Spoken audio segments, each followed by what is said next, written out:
السلام علیکم عزیز طلباء.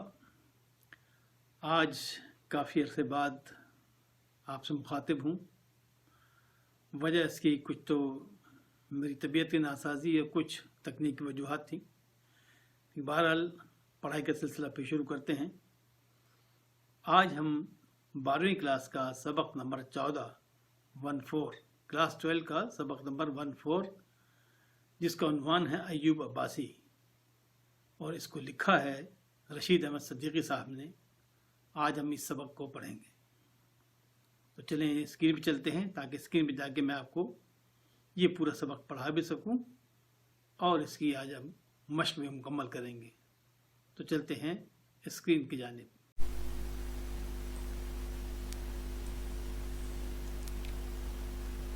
تو ہم اسکرین پہ آ گئے ہیں اور آج ہم 12ویں کلاس کا یعنی کلاس 12 کا سبق نمبر 14 پڑھ رہے ہیں. یہ رشید احمد صدیقی صاحب کا لکھا ہوا ایک مضمون ہے جو انہوں نے ایوب عباسی صاحب کے بارے میں لکھا ہے. تو شروع کرتے ہیں. شروع انہوں نے ایک مصرعے سے کیا ہے: تمہاری نیکیاں زندہ، تمہاری خوبیاں باقی.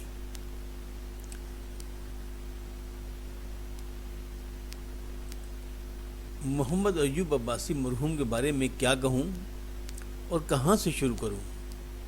وہ اتنے اچھے تھے اور اتنے ارزاں تھے اور اتنے ناگزیر تھے کہ ان کے بارے میں کچھ کہنا شروع کروں تو سب سے پہلے یہ محسوس ہوتا ہے کہ یہ نہیں وہ، یہاں سے نہیں وہاں سے، ابھی نہیں آگے چل کر، یوں نہیں وہ موجود تھے تو ان کی مثال نائم فطرت کی تھی. مثلاً ہوا، پانی، روشنی جو اس درجہ عام و ارزاں ہے کہ ان کی طرف توجہ مائل نہیں ہوتی، لیکن ان میں سے کسی میں کہیں سے کوئی فرق آ جائے تو پھر دیکھیے کیسی کیسی مشکلات کا سامنا ہوتا ہے، اور یہی ناقابل التفات چیزیں کیسی نعمتیں بن جاتی ہیں. ایوب ایسے ہی تھے. وہ دوستوں کی زندگی میں اس طرح اور اس درجہ گھل مل گئے کہ ہم سب کو ان کی موجودگی کا احساس تک نہیں ہوتا. لیکن جب وہ ہم سے رخصت ہو گئے تو ہم میں سے ہر ایک نے یہ محسوس کیا کہ جو چیز ناقابل التفات حد تک ارزاں و عام تھی وہی ناقابل بیاں حد تک اچھی، ضروری اور نایاب تھی. ہم سب کی زندگیوں میں مرحوم کے گھل مل جانے کا راز یہ تھا کہ ان میں بظاہر کوئی بات غیر معمولی نہ تھی.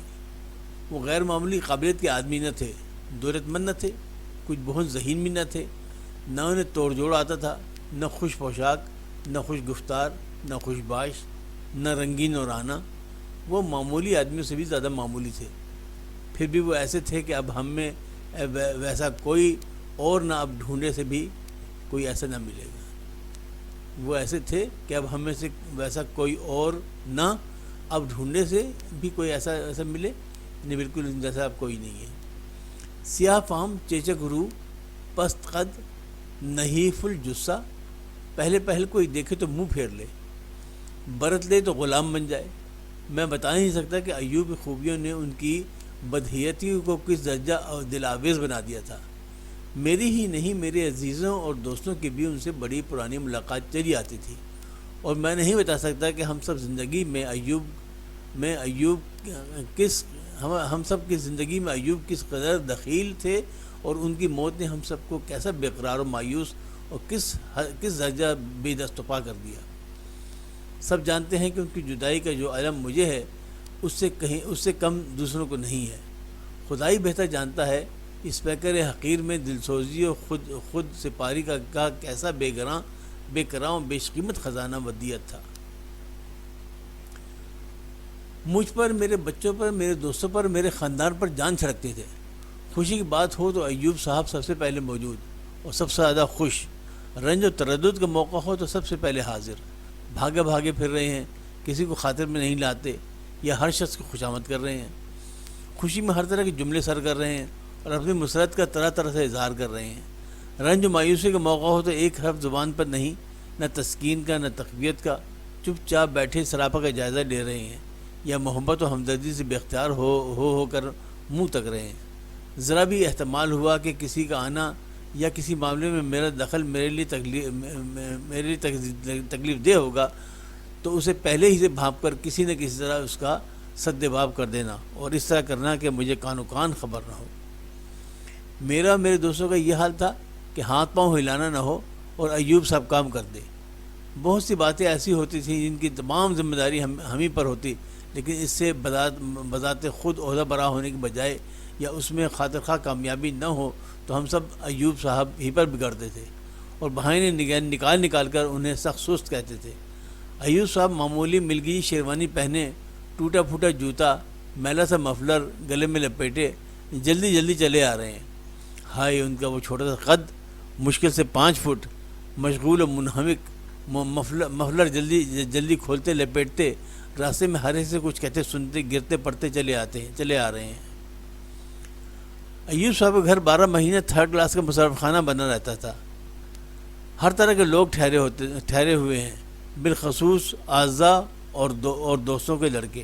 مجھے یقین ہے کہ وہ بلا خوف تردید کہہ سکتا ہوں کہ ایوب صاحب کے گھر میں قیام کر کے ان کے خرچ سے، ان کی توجہ محنت سے، ان کے بل پر اعزاء اور احباب کے جتنے لڑکوں نے علی گڑھ میں تعلیم حاصل کی ہوگی، اتنا اب تک کسی اور شخص سے نہ اب تک ہوا اور نہ شاید آندہ ہو۔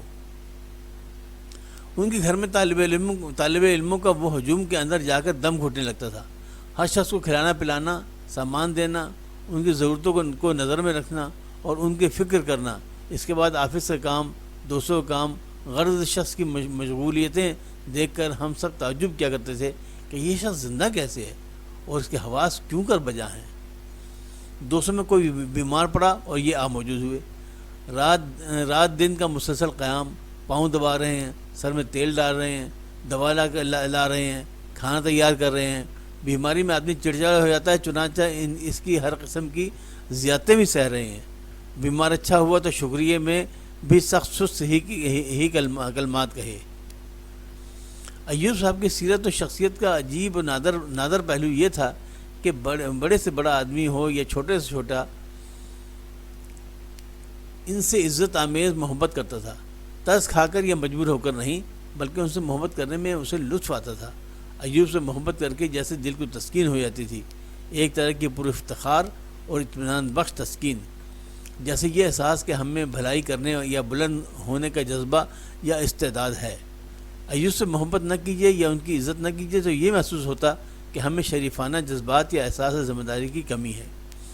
اس کے ساتھ ساتھ یہ بھی مد نظر رکھیے کہ ایوب صاحب کے دل میں یہ بات کبھی گزری ہی نہیں کہ ان کی خدمات کا صلہ مل رہا ہے یا نہیں۔ معاوضے کا احساس شاید ان میں پیدا ہی نہیں کیا گیا تھا۔ بڑے چھوٹے کی خدمت یکساں لطف تندہی سے کرتے تھے۔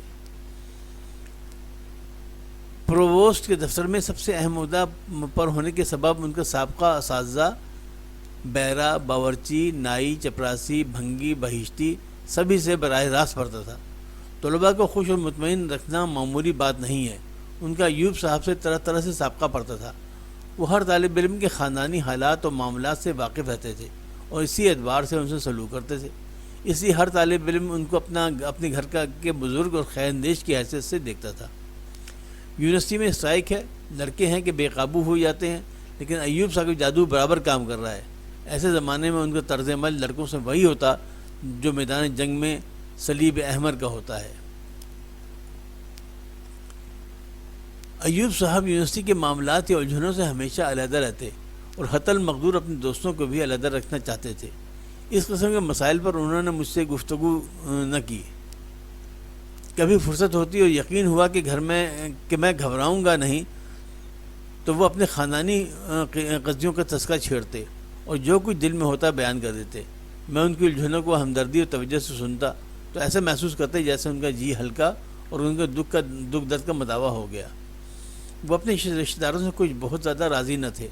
سب کے سب ایوب صاحب کی شرافت اور کشادہ دلی سے ناجائز فائدہ اٹھانے کے در پہ رہتے تھے۔ اس کا انہیں غم تھا اور غم غلط ہی کرنے میں وہ میرے پاس آیا کرتے تھے۔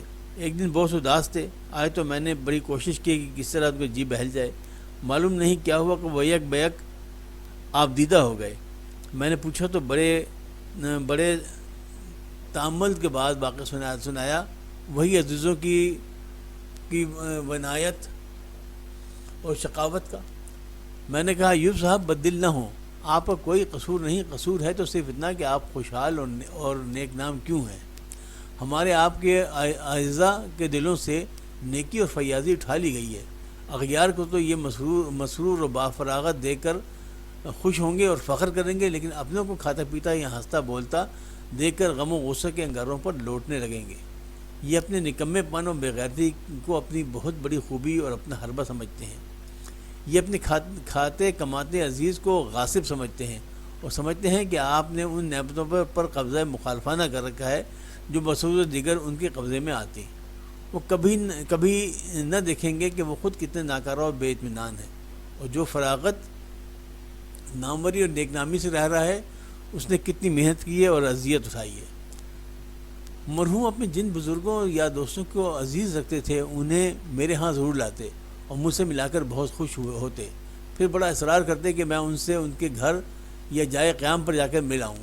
یہی نہیں بلکہ جس کسی کو تکلیف یا مصیبت میں دیکھتے یا اس کے ہاں خوشی کی کوئی بات ہوتی تو مجھے خبر کرتے کہ میں وہاں ہوا ہوں.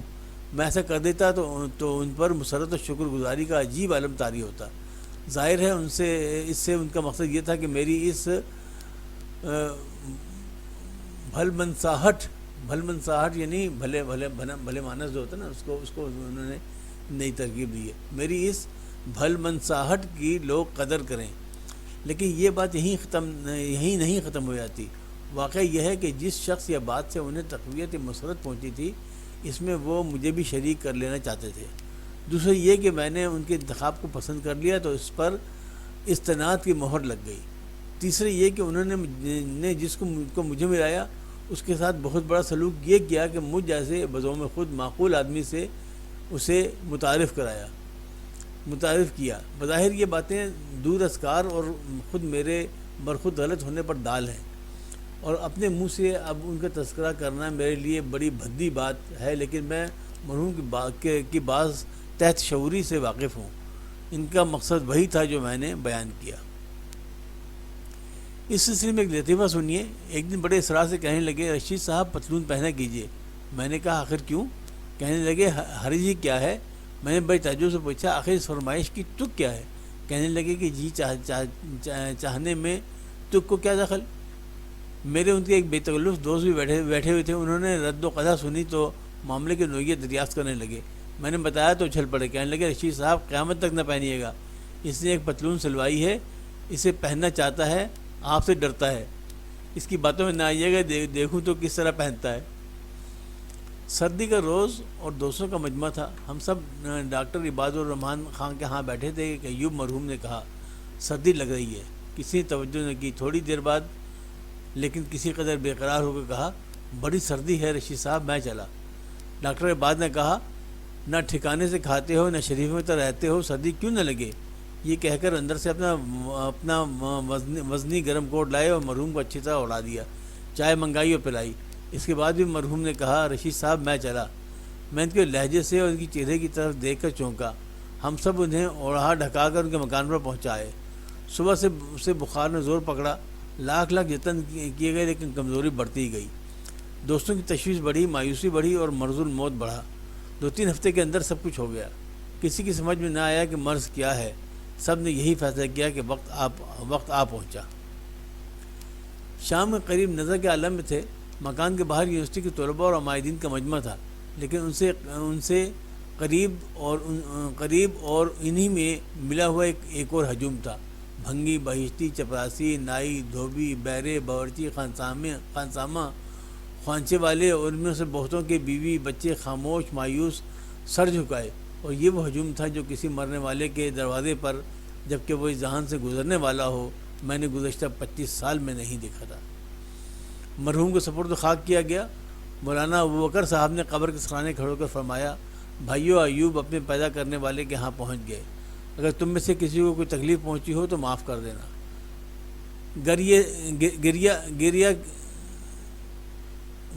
گریا سب کے گلوگیر ہوا.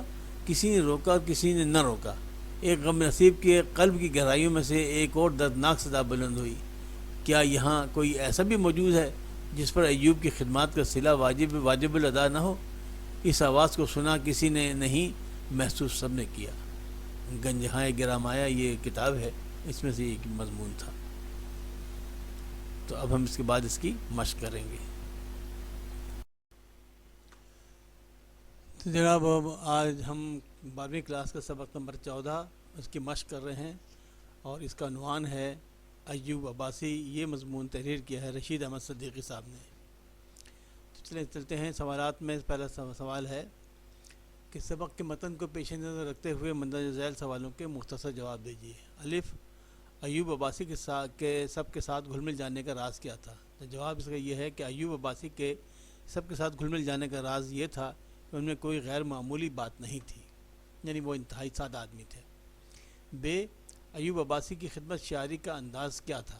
جواب ہے کہ ایوب عباسی کی خدمت شاعری کا انداز یہ تھا کہ وہ ہر موقع محل کی مناسبت سے اقدامات کرتے، خوشی کے موقع پر سب کو خوش رکھنا، اور اگر غم کا موقع ہو تو چپ چاپ افسردگی سے سب کا منہ تکے جانا۔ جیم، آپ کے خیال میں ایوب عباسی کی سیرت کا سب سے منفرد پہلو کیا تھا؟ تو جس کا جواب ہے کہ ایوب عباسی کی سیرت کا سب سے منفرد پہلو یہ تھا کہ بڑے سے بڑا اور چھوٹے سے چھوٹا انسان ان سے عزت آمیز محبت کرتا تھا۔ دال ہے کہ یونیورسٹی کے ملازمین کے ساتھ ایوب عباسی کا سلوک کیسا تھا؟ اس کا جواب ہے کہ ایوب عباسی سے یونیورسٹی کے سبھی ملازمین خوش رہتے تھے، کیونکہ وہ سب سے احترام سے پیش آتے اور جتنا ہو سکتا ان کی مدد کرتے۔ سوال یہ ہے کہ ایوب عباسی کے انتقال پر لوگوں کے جذبات کا کیا عالم تھا؟ تو اس کا جواب ہے کہ ایوب عباسی کے انتقال پر یونیورسٹی کے طلباء اور معاہدین کے علاوہ یونیورسٹی کے سبھی چھوٹے بڑے ملازمین اور ان کے بیوی بچے سبھی افسردہ سر جھکائے کھڑے تھے۔ اتنا بڑا اجتماع صاحب مضمون نے گزشتہ 25 سالوں میں نہیں دیکھا تھا۔ سوال نمبر 2، مندرجہ ذیل میں سے درست لفظ منتخب کر کے خالی جگہوں کو پر کیجیے۔ واجب الادا، دخیل، صلیب احمر، نائم فطرت، دلسوزی و خود سپاری، لطف و تندہی۔ تو الف ہے کہ وہ موجود تھے تو ان کی مثال ڈیش کی تھی۔ اس میں کیا آئے گا؟ نائم فطرت۔ نائم فطرت کا مطلب ہے کہ فطرت کی نعمتیں ان میں سے ایک تھی۔ بے، میں نہیں بتا سکتا کہ ہم سب کی زندگیوں میں ایوب کس قدر ڈیش تھے، تو اس میں کیا لکھیں گے؟ دخیل تھے، مطلب ہے کہ زندگیوں میں شامل تھے۔ جیم، خدائی بہتر جانتا ہے اس پیکر حقیقی میں ڈیش کا کیسا بے کراں و بے قیمت خزانہ ودیعت تھا۔ اس میں کیا لکھنا ہے آپ نے اس ڈیش میں؟ دل سوزی و خود سپاری۔ دال، چھوٹے بڑے کی خدمت یکساں ڈیش سے کرتے تھے، یہاں کیا لکھیں گے؟ لطف و تندہی۔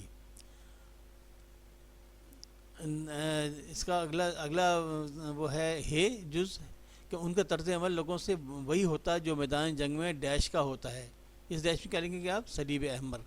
حالانکہ آج کل صلیب احمر کو ہم پاکستان میں ہلال احمر کہتے ہیں، ہم نے صلیب کی جگہ ہلال کر دیا ہے، ہلال احمر۔ لیکن بہرحال آپ نے چونکہ مضمون صلیب کا ذکر ہے تو آپ نے صلیب احمر ہی لکھنا ہے۔ واو، کیا یہاں کوئی ایسا بھی موجود ہے جس پر ایوب کی خدمات کا ڈیش نہ ہو؟ اس ڈیش میں کیا لکھنا ہے آپ نے؟ واجب الادا۔ سوال نمبر 3، مندرجہ ذیل محاورات کو اپنے جملوں میں اس طرح استعمال کیجیے کہ ان کا مفہوم واضح ہو جائے۔ جملے سر کرنا، کان و کان خبر نہ ہونا، عہدہ برا ہونا، دم گھٹنا، جادو کام کرنا، جی ہلکا ہونا، انگاروں پر لوٹنا، بے دست و پا ہونا، جان چھڑکنا، خاطر میں نہ لانا۔ اب ہم اس کے جملے بنائیں۔ جملے سر کرنا کا جملہ ہے کہ جملے کا سر کرنا جمیل کی عادت ہے، اس لیے ہم اس کا برا نہیں مناتے۔ کان و کان خبر نہ ہونا، اس سے جملہ ہے کہ اکرم نے کسی کو کان و کان خبر نہ ہونے دی اور یونیورسٹی میں داخلہ بھی لے لیا۔ عہدہ برا ہونا، اس کا جملہ ہے کہ میں اسی مہینے اپنا کام ختم کر کے اپنی ذمہ داری سے عہدہ برا ہونا چاہتا ہوں۔ دم گھٹنا، اس کا جملہ ہے کہ اگر قریب میں کوئی سگریٹ پی رہا ہو تو میرا دم گھٹنے لگتا ہے۔ جادو کام کرنا، کسی بھی پریشانی میں ماں کے 2 بول جادو کام کرتے ہیں۔ جی ہلکا ہونا، رو لو کیونکہ رونے سے جی ہلکا ہو جاتا ہے۔ انگاروں پر لوٹنا، اسد کو مجھ سے اتنا حسد ہے کہ میری کامیابی کو سن کر انگاروں پر لوٹ رہا ہے۔ بے دست و پا ہونا، مجید کے شعر چھوڑ جانے سے ایسے لگتا ہے کہ جیسے میں بے دست و پا ہو گیا ہوں۔ جان چھڑکنا، اچھا دوست وہی ہے جو آپ پر جان چھڑکتا ہو۔ خاطر میں نہ لانا، وحید ہر وقت میری کاٹ میں لگا رہتا ہے لیکن میں بھی اسے خاطر میں نہیں لاتا۔ سوال نمبر 4 ہے، اپنے کسی پسندیدہ شخصیت کا خاکہ تحریر کیجیے۔ میری پسندیدہ شخصیت میرے اردو کے استاد محترم شفیق الرحمان صاحب ہیں۔ ان کی شخصیت کا سب سے اہم پہلو ان کی شفقت اور کبھی نہ ختم ہونے والی مسکراہٹ ہے۔ میں نے ان کو کبھی کسی پر غصے ہوتے یا بار بار کسی لفظ کا مطلب پوچھنے پر الجھتے ہوئے نہیں دیکھا۔ وہ جس محبت سے پڑھاتے ہیں اس سے سارا سبق ذہن نشین ہو جاتا ہے۔ شفیق صاحب نہ صرف کلاس میں بلکہ جہاں بھی کہیں بھی مل جائیں نہایت شفقت سے حال احوال پوچھتے ہیں۔ ان کا کہنا ہے کہ اگر ہمیں گھر پر کچھ سمجھ نہ آ رہا ہو تو فون پر بھی ان سے پوچھا جا سکتا ہے۔ مجھے کئی بار ان سے فون پر سبق کے بارے میں پوچھنے کا اتفاق ہوا اور ہر بار انہوں نے بڑی خندہ پیشانی سے جواب دیا۔ شفیق صاحب اردو کے بہت اچھے شاعر بھی ہیں۔ ان کا کلام اکثر اخبارات اور رسائل میں چھپتا بھی رہتا ہے اور ہم لوگوں کو بڑے فخر سے بتاتے ہیں کہ ہم ان کے شاگرد ہیں۔ شفیق صاحب ہمارے شہر کی ادبی محفلوں کی بھی بہت حد عزیز شخصیت ہیں اور کوئی مشاعرہ ان کے بغیر مکمل نہیں سمجھا جاتا۔ شفیق صاحب پچھلے 25 سال سے پڑھا رہے ہیں۔ کوئی محکمہ ایسا نہیں جہاں ان کا کوئی شاگرد نہ ہو۔ مختصر یہ کہ شفیق صاحب ہمارے شہر کی نہایت مشہور اور انتہائی معزز شخصیت ہیں۔ سوال نمبر 5، سیاق و سباق کے حوالے سے مجموعہ اقتباسات کی تشریح کیجیے۔ الف، ہم سب کی زندگیوں میں ڈیش کوئی ایسا ملے۔ ب، ایوب صاحب کے گھر ڈیش اور نہ شاید آندہ ہو۔ جیم، دوستوں میں سے کوئی ڈیش ہی کلمات کہے۔ اور دال ہے کہ ایوب صاحب کی سیرت و شخصیت ڈیش لطف و تندہی سے کرتے تھے۔ تو اب جواب اس کا جواب الف کا کہ رشید احمد صدیقی صاحب نے علی گڑھ کالج میں ملازم ایوب عباسی صاحب کا بڑے خوبصورت پیرائے میں ذکر کیا ہے اور یہ بتایا ہے کہ وہ جس خلوص سے سب کے کام کرتے تھے اس سے وہ سب کے لیے ایک ناگزیر شخصیت بن گئے تھے اور ایسا لگتا تھا کہ کوئی کام ان کے بغیر ممکن ہی نہیں۔ ان کی وفات کے بعد شاید ہی کوئی دوسرا ان کی کمی پوری کر سکے۔ تو بے جو جز ہے اس کا ہم نے سیاق و سباق کے ساتھ جو جواب دیا وہ یوں ہے کہ رشید احمد صدیقی صاحب اپنے مضمون ایوب عباسی میں ایوب عباسی صاحب کی زندگی کی خوبی کا ذکر کرتے ہوئے لکھتے ہیں کہ ایوب عباسی صاحب کا گھر طلباء کے لیے ایک 3rd کلاس کا مسافر خانہ بنا رہتا تھا اور خاص طور پر ان کے عزیزوں اور دوستوں کے جتنے بچے ان کے خرچ پر تعلیم حاصل کر کے کامیاب ہوئے ایسا نہ کبھی ہوا اور نہ آئندہ ہوگا۔ جیم، رشید احمد صدیقی صاحب نے اپنے مضمون ایوب عباسی میں ایوب عباسی صاحب کی زندگی کی خوبیوں کا ذکر کرتے ہوئے لکھتے ہیں کہ ایوب عباسی صاحب دوستوں کے بہت کام آتے تھے۔ کوئی بیمار ہو جائے تو اس کی خدمت کرنے پہنچ جاتے، کبھی پاؤں دبا رہے ہیں تو کبھی سر میں تیل ڈال رہے ہیں، خدمت بھی کرتے جا رہے ہیں اور جھڑکیاں بھی سنتے جا رہے ہیں، صرف اس لیے کہ بیماری میں انسان چڑچڑا ہو جاتا ہے، صحتیابی کے بعد بھی کوئی انہیں شکریہ بھی ادا نہ کرتا۔ دال، رشید احمد صدیقی صاحب اپنے مضمون ایوب عباسی میں ایوب عباسی صاحب کی زندگی کی خوبیوں کا ذکر کرتے ہوئے لکھتے ہیں کہ ایوب عباسی صاحب کی شخصیت ایسی تھی کہ سب ان سے عقیدت آمیز محبت کرتے تھے اور اس محبت کی وجہ ان کا وہ بے لوث رویہ تھا جو سب کے لیے اپنے دل میں رکھتے تھے۔ ایوب سے محبت نہ کرو تو ایسا لگتا تھا کہ جیسے ہم سے کوئی گناہ سرزد ہو گیا ہے، حالانکہ ایوب صاحب نے تو کبھی کسی معاوضے کے بارے میں سوچا بھی نہیں ہوگا کیونکہ یہ تو ان کی فطرت میں اللہ تعالیٰ نے پیدا ہی نہیں کیا تھا۔ سوال نمبر 6، اس سبق کا خلاصہ اپنے الفاظ میں بیان کیجیے۔ تو خلاصہ ہم نے لکھ دیا جناب کہ رشید احمد صدیقی صاحب اپنے مضمون ایوب عباسی میں ایوب عباسی صاحب کی زندگی کی خوبیوں کا ذکر کرتے ہوئے لکھتے ہیں کہ ایوب عباسی صاحب ایک ایسی مرن شخصیت کے مالک تھے کہ یونیورسٹی کے سارے اہلکار، اساتذہ اور طلباء سبھی ان سے محبت کرتے تھے اور اس کی وجہ یہ تھی کہ ایوب عباسی صاحب ہر ایک کی خدمت کے لیے ہمہ وقت تیار رہتے تھے۔ کسی کا کوئی بھی مسئلہ ہو بس ایوب صاحب کو بتا دیجئے، اب یہ ان کی ذمہ داری بن گئی اور یقیناً حل بھی ہو جائے گا۔ ان کے عزیزوں اور دوستوں کے بچے تو ان کے ہی خرچ پر پڑھ لکھ کر فارغ التحصیل ہو گئے، لیکن ایوب صاحب نے نہ ہی کبھی کسی صلے کی خواہش کی اور نہ ہی کبھی کسی نے انہیں کوئی صلہ دیا، شاید ہی کبھی کسی نے ان کا شکریہ ادا کیا ہو۔ رشید احمد صدیقی صاحب فرماتے ہیں کہ ہمیں جب بھی کوئی مسئلہ درپیش ہوا تو بس ایوب صاحب کو بتا دیا اور بے فکر ہو گئے۔ ایوب عباسی سب کی خدمت کرتا اور پھر بھی سب کی جھڑکیاں کھاتا، لیکن کیا مجال جو کبھی اس کے ماتھے پر شکن آئی ہو، اور وہ اسی تندہی سے سب کے کام کیے جاتا بغیر کسی صلے کی پرواہ کیے، اور جب اس کا انتقال ہو گیا تب اس کی افادیت اور اہمیت کا احساس ہوا۔ تو جناب یہ آپ کا آج مضمون جو ہے ایوب عباسی، اس کی آج مشق بھی یہاں ختم ہوتی ہے۔ عزیز طلباء، آج آپ کی 12th کلاس کا 14 نمبر سبق ایوب عباسی آج اختتام پذیر ہوا۔ اگلے اسباق کے لیے انشاءاللہ پھر حاضر ہوں گے، لیکن جاتے جاتے آپ کو پھر یاد دہانی کرا دوں کہ اگر آپ چاہتے ہیں کہ آپ کو تمام اسباق کی فوری اطلاع ہو جائے تو اس چینل کو سبسکرائب کر لیجئے، بیل کے آئیکن کو دبا کر آل کو سلیکٹ کر لیجئے، اور امید ہے کہ آپ اپنے دیگر دوستوں کو بھی اس چینل کے بارے میں بتائیں گے تاکہ دیگر طلباء بھی اس سے استفادہ حاصل کر سکیں۔ آئندہ تک کے لیے اجازت چاہتا ہوں۔ اللہ حافظ ناصر، فی امان اللہ۔ براہ کرم میرے چینل کو سبسکرائب کر کے بیل آئیکن کو دبا دیجئے تاکہ میرے آئندہ کے اسباق کی اطلاع آپ کو فوراً ہو سکے. Thank you.